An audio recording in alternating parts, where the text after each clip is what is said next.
Kat, explain. We were talking. I mentioned California, and you've written about this. Explain how similar things are happening in other parts of the country, like the one you cite in LA County, which is crazy. Yeah, definitely. So the just like, what Tiffany and Tina are saying, the what we're seeing in schools has been happening for decades, which is really kind of what got me interested in Moms for Liberty. I've been such a huge, I don't know if you want to say advocate, but also just kind of critical of the public education system since I was in public school, which was, however many years ago. It's nobody's business, right?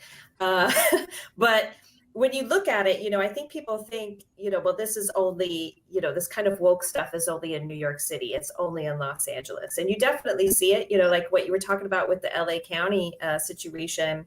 I reported about how they had taken on a new curriculum that specifically focuses on breaking down the gender binary and telling public school students to embrace using pronouns like they and z, and my favorite is tree, like an actual tree, No. which is, Okay. oh yeah, absolutely bananas. But you see this kind of work being done all over the place. I mean, Tiffany brought up Loudoun County, which is where I actually live. I'm a member of the Loudoun County Moms for Liberty chapter. As full disclosure, I'm a huge fan.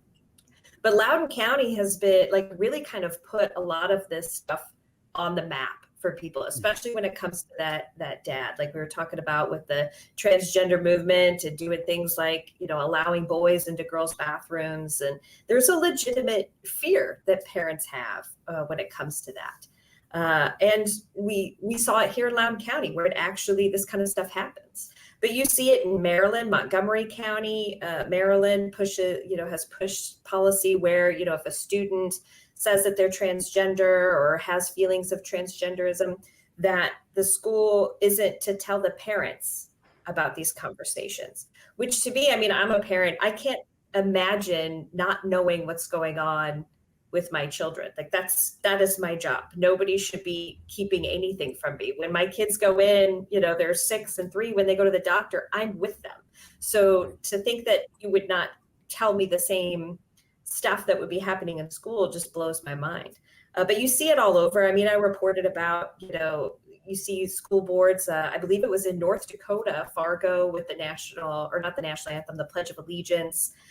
It's all over. It's not just when it comes to the gender ideology. There are so many just bizarre movements that are happening within school boards across this country that are not at all about educating children or elevating future leaders, scientists, teachers, whatever, future Americans are going to turn into. It's not nothing to do with any of that.